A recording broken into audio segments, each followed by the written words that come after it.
Welcome back to the MMA Plug, presented to you by the Fan Cave on 98.1 FM, Mile High Sports Radio. We're going to be diving into this weekend's UFC Fight Night card as Rafael Fiziev takes on Mateusz Gamrot. That's going to be the number 6 versus the number 7 lightweights, respectively. You know, the 155-pound division has been a buzzsaw for years in terms of the top-tier talent in the division. It's a weight class that has had some of the biggest stars in the sport's history as well, especially within the recent years. You know, you have a couple of guys who are trying to crack themselves into that contender level as far as the lightweight division goes, but it's definitely one of those things that is not an easy task by any means. You know, you have Rafael Fiziev, who had his opportunity to make that big leap into that next realm of contenders in the 155-pound division in his last fight, where he did take on Justin Gaethje. However, Justin Gaethje was able to obviously come out with his hand raised in that contest. You know, with this being his first fight back since fighting the human highlight in Justin Gaethje, I ask the question, how does Fiziev respond? Does the punishment from Gaethje have any sort of lingering effects? You know, in multiple cases, guys were not the same after a Justin Gaethje war, a la your Tony Ferguson's, James Vick's, Michael, so many guys out there that you could think that just after going through a violent war where you were just beat on, can Fiziev bounce back? Now, you would think so with him being the striking specialist that has so many years of Muay Thai specialist competition now on top of his I believe now 12-2 record in MMA. But there is also always the question of, you know, everybody only has a certain amount of ticks in terms of the damage counter.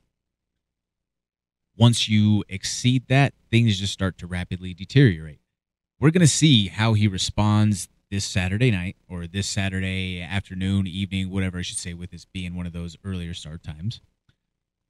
But how does he respond to the gamer in Mateusz Gamrot? Gamrot has been steadily climbing these lightweight rankings. He has had a couple of very close nail-biters against guys like Jalen Turner with a split decision win. He had the split decision lost against Guram Kutateladze, but he's also had a couple of really huge finishes that have helped propel him forward against guys like Jeremy Stevens. He had that Kimura submission, I believe it was, against him, and then he has the knockouts against Scott Holtzman and then Diego Ferreira, tapped strikes. So with both of them being capable strikers, I expect him to mix it up a little bit, but obviously the Muay Thai specialist has an edge in that department on paper. Because of that, I would expect to see Gamrot use what he has an advantage of, which is the grappling. But he's going to need to figure out a way to close the distance to get that fight into tight range so that he can ultimately bring the action down to the canvas. Staying at kickboxing range with somebody like Fiziev is playing Russian roulette. Plus, he's good in the clinch. He's got solid balance. So the takedown attempts are definitely going to need to be calculated, and there's a good chance that we may need to see a little bit of chain wrestling come from Gamrot in order to get that to the ground.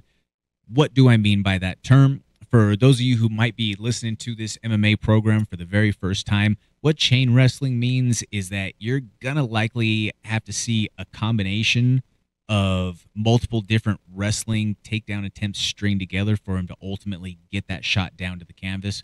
For example, he might shoot in for a double leg takedown and Fiziev defends it. Then once he defends it, he has to transition that to a single leg. Depending on how this is defended and how the body position may end up being, this could open up the opportunity for him to switch it up to a body lock, take the back standing, may look for a trip or a mat return of some sort. So it's just essentially, when you hear the term chain wrestling, if you were to go and watch the broadcast this weekend, that's what they're meaning, is that it's a combination of grappling attacks that are chained together to try to get it to where the initiator of the offense is wanting the fight to get to. Now, most of the lines out there basically have this fight as a pick'em, but I'm not in love with either pick, to be completely honest. You have somebody like Gamer who can pretty much grind out a performance if he needs to. We've seen that in a couple of these fights, especially with his grappling.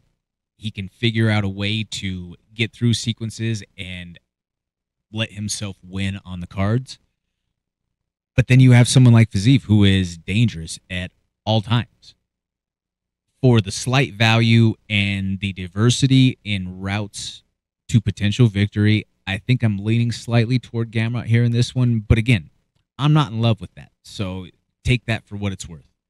In the co-main event, we have an interesting matchup and a styles clash for sure, with Thug Nasty Bryce Mitchell taking on 50K Dan Ige.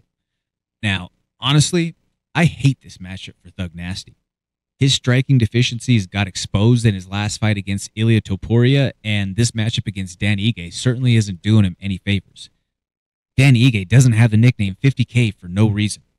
He beat Nate Landwehr, who we know is just a fight of the night, fight of the year type of guy every single time that he steps into the octagon. And then he bonused in his fight before that with his knockout against Damon Jackson. On one hand, the naysayers are going to say that Dan Ige is 500 in his last 5 fights, but let's take a look at who he fought throughout that run. As we've always said on this program, who you lost to matters. One of those losses came to Josh Emmett, went on to be an interim title challenger. Another one came to the Korean Zombie, who in that next fight after beating Ige went on to be a title challenger against Volk. Another one of those came against Calvin Kattar, who then in that next fight went on to fight Max Holloway in a title eliminator fight. So, as you can see, all of those are the who's who in top contenders in the 145-pound ranks. Dan is proficient on the ground. I think that Bryce has a grappling advantage when it comes to the submission game, but he's going to have to find a way to get Dan there, because Dan is a Hawaiian banger who will scrap until the very last breath. And again, like I say, I think that the pop in his hands is going to create issues for Bryce Mitchell on the entries. As much as I love Thug Nasty and as he is a fan favorite as a whole for the UFC collective, you know, whether it's him saying some radically ridiculous things to his comical videos and points to just him always unapologetically being himself, I do not see this going his direction. I think that this is going to be Dan Ige all night. Some feature fights to highlight throughout the rest of the card, which is filled with friends of the show and other Denver fighters. We have friend of the program and former title challenger, as well as just long-standing fixture across women's MMA, the karate hottie Michelle Watterson, who is taking on Marina Rodriguez in a strawweight rematch. We have AJ Fletcher of Factory X taking on the Ultimate Fighter 29 champion in Brian Pooh Bear battle. Now, Pooh Bear did miss weight by 3 pounds, or technically 2 pounds, stepped on at 173 in his last fight, so that's certainly something to keep an eye on there.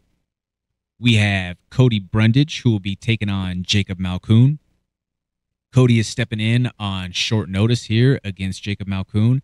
You know, Cody is looking to get his hands back in that winner's circle. You know, get his hands raised, be able to create the opportunity to have a new contract and continue his run here in the UFC. Cody is a voice alongside Josh Fremd and I with the Colorado Combat Club, and you know, he's a kid who has so much promise and a lot of potential out there. So I certainly hope that he goes out there and performs to the fullest of his capabilities, because, man, if you're able to see the Cody Brundage that we get to see in the gym, you're in for a special treat, ladies and gentlemen, because all the tools that he's been working on has him set up to go out there and make a run and continue to build a name for himself in that UFC middleweight division. You know, he's looking to go out there and make a statement against Jacob Malkoon. Again, this is on short notice, but Cody is one of those guys who is never out of the gym, stays ready so he doesn't have to get ready type of guys. And then we have another Ultimate Fighter champion who will be competing on this card this weekend. It was from the Ultimate Fighter Season 30. He was the heavyweight champion. He is the younger brother of former UFC welterweight champion Kamaru Usman. We have Motor Muhammad Usman taking on Jake Collier in the heavyweight division this weekend.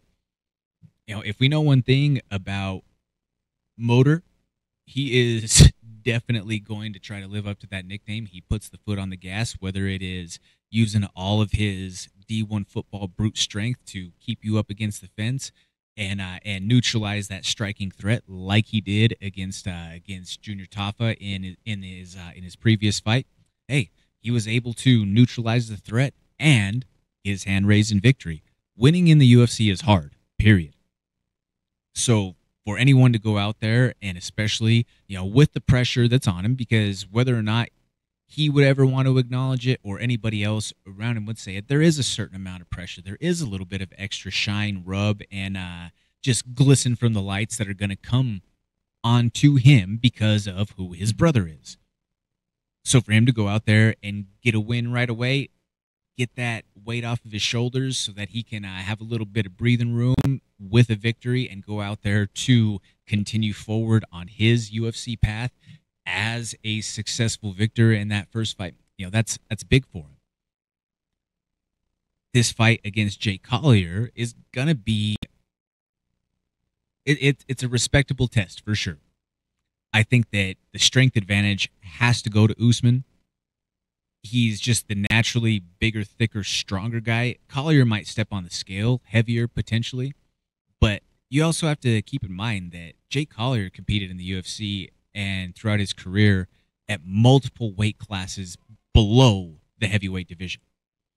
So with all of that being said, I would look to see Usman kind of take this similar approach as he did in his last fight. Use the boxing when he can, dirty box, create some damage in the clinch, but use his size, use his strength, and just tire Jake Collier out up against the fence and try to be able to work your way toward a 15-minute victory there.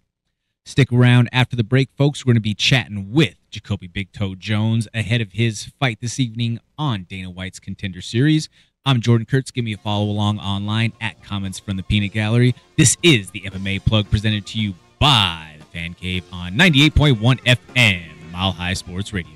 Thank you so much for watching. Please hit that like, share, and subscribe button. That helps us continue to produce this original MMA content and bring it for you every single week. Tune in to the MMA Plug presented by Fan Cave on 98.1 FM, Mile High Sports Radio.